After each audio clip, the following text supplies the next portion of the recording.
Sus, panasan? Unsa man eh? Sandwich. Unsa man taon eh? Ay, kaminti naman. Kada snack man lang, pan, sandwich, gatas. Ay, naku, wala na dilain na ni. Kaminti, good na ni. Ayaw, sige reklamo nila. Uy, ang uban maghaling tao gani. Di gani kataon sa adlaw.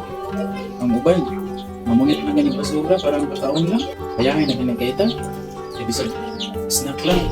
Nakata, kaon pa kita katulog sa adlaw. Sila, one day, dili ka ko pagkaon sa basurahan. Walay kanon. Ang uban, itulog na lang ang tagutom. Ikaw, masipag reklamo.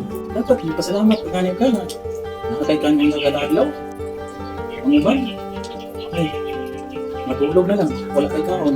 Pagkaon ng kaon, kapag ka. Maglungag nilag lapo. Imong nilag lugaw. Imong nilag biskuit. Ang lapo. Para lang naisulod sa tiyan. May ikaw, sige ka reklamo. Dili ka.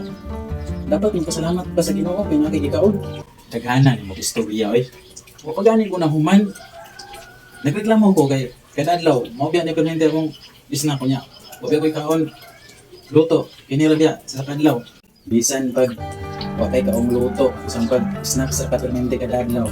Makasalamaton biya kung gana. Dili kay magreklamo ka, nagani na kay snacks. Mo ban, wala kaon, wala ko snacks. Mao na mga ka-idol. Daghang mga tao karon nga dili grateful sa ilahang unsay naa sa ilaha, dili sila pasalamaton nga ang unsay naa nila karon sa ubang tao wala na sila.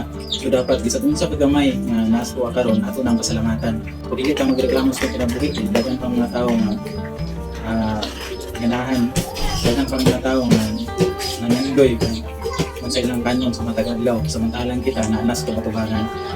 So grateful ta kung sa mga galing nga tuwa karon. Gamay man o madako, dapat magpasalamaton ta.